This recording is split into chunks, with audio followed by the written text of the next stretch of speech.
Okay, picture a high-stakes cat-and-mouse documentary where the target doesn't just run from the authorities, but actively scripts the chase just to humiliate them. Today, we are breaking down the absolutely wild story of a 28-year-old fraudster named Jamari Ellison. Most people know him as Ghost. This explainer isn't just about a fugitive. It is a true crime masterclass in taunting, and we're going to see exactly how he pulled it off. To really understand the scale of what we're dealing with here, listen to how a seasoned investigator actually described the case. The most disrespectfully creative goose chase we've ever seen. For 3 solid months, half the state of Florida was thrown into this intense psychological war that literally had law enforcement questioning reality. It wasn't just evasion, it was a highly orchestrated campaign of public disrespect. So let's dive into how it all began. Section 1. The target vanishes. 90 days of psychological warfare.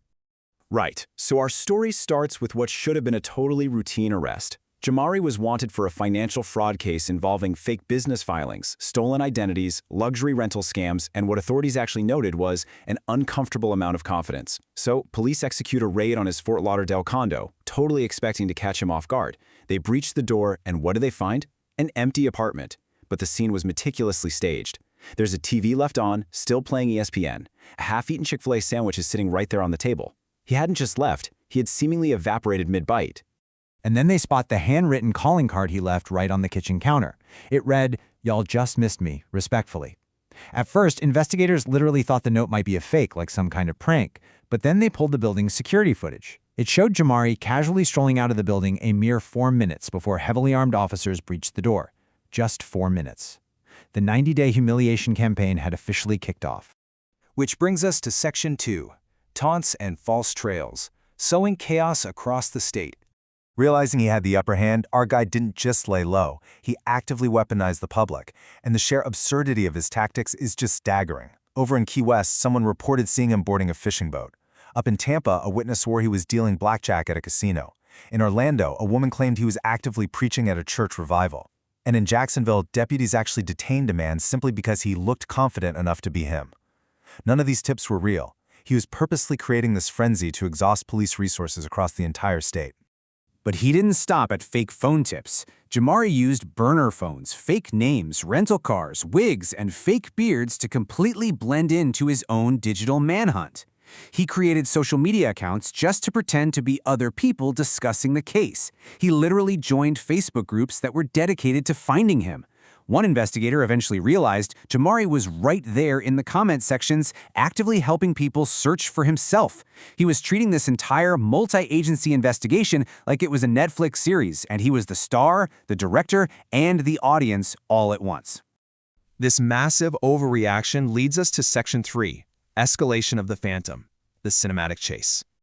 Now the cat-and-mouse game gets deeply personal and incredibly cinematic. Officers finally tracked him down to a suspected Airbnb hideout. They raid the place, adrenaline is absolutely pumping. And once again, they're met with an empty room. But waiting for them is a meticulously crafted second set of bizarre clues left perfectly in place.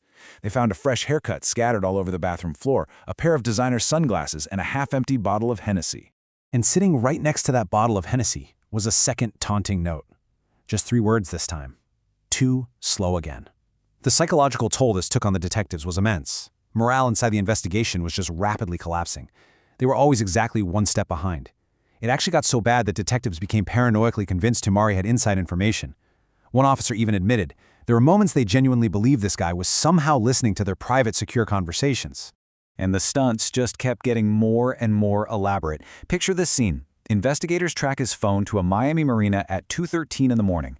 SWAT teams descend, fully expecting a violent escape attempt by boat.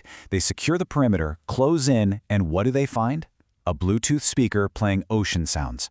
An empty folding chair facing the water. A lit cigar, still burning, and a phone completely duct taped to the underside of the dock, blaring the theme song to Catch Me If You Can on an endless loop. It was so dramatically humiliating that witnesses say one heavily armed officer literally ripped off his tactical vest and screamed out into the ocean in sheer frustration. But Jamari wasn't done. The climax of this cinematic chase happened when an anonymous tip claimed he was fleeing the country via a private airfield outside Naples. Federal agents swarmed the area. Drones were deployed in the sky. Major roadblocks were set up. It was a massive federal mobilization of resources just to storm this private hangar. And waiting inside for them was the ultimate decoy: a rented golf cart, some discarded chicken wings, and a plastic mannequin dressed up in sunglasses and a hoodie. And positioned right next to that mannequin was a giant dry erase board with a message. It read, "Y'all burn taxpayer money fast." He wasn't even just escaping anymore, he was actively mocking the massive expenditure of state resources. Investigators reported that multiple highly trained officers had to physically walk away from the hangar because they were just too angry to even formulate words.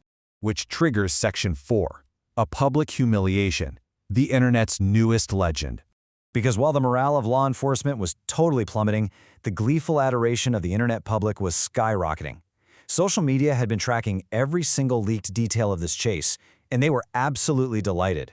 They gave him these legendary nicknames. They called him the Florida Phantom. They labeled his evasions Fed Excellence, and they crowned him the first man to turn an arrest warrant into a statewide scavenger hunt.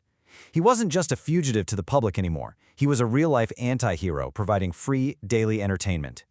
And he completely knew his audience. In late March, Jamari executed his most brazen stunt yet. He somehow managed to hack into a massive digital billboard right on the I-95 highway.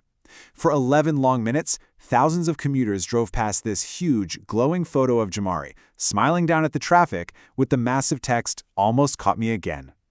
This triggered a wave of complete, unmitigated humiliation across several different police departments. The absolute despair of the authorities was palpable at this point. One exhausted investigator reportedly walked up to his supervisor and deadpan said, "If this man uploads one more motivational quote, I'm retiring." They were physically and mentally drained, just beaten down by a suspect who was treating highly trained state authorities like his own personal comedy troupe. All of which leads to Section 5, the Friday Night Trap, the final lineup. See, for all his absolute brilliance, Jamari had one fatal weakness, and a confidential informant finally cracked the case. Jamari Ghost Ellison, despite having half the state looking for him, simply could not resist returning to one specific place, a small, unassuming barbershop down in Miami Gardens. He had been secretly sneaking back there every single Friday evening to get his lineup. Authorities wasted no time. They established a massive, tense police perimeter around the small building. Officers gripped their weapons, bracing for what they assumed would be a violent, dramatic, and potentially explosive final escape attempt. They breach the shop. The whole room freezes.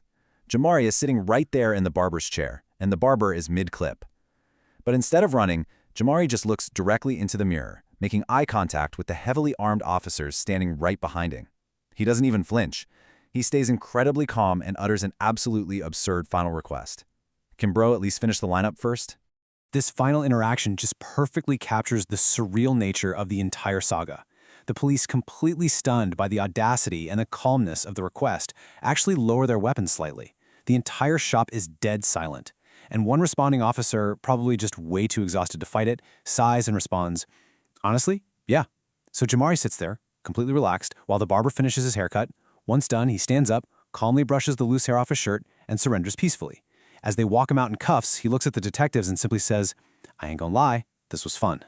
Which leaves us with this final lingering mystery, and social media is actually still debating it today. With all the burner phones, the wild disguises, the hacked billboards, and the sheer genius of his misdirection, was the Florida Phantom actually outsmarted by law enforcement? Or did he just get tired of running and decide to end this series on his own terms with a fresh haircut? What do you think? Thank you for joining me for this explainer, and keep questioning the details.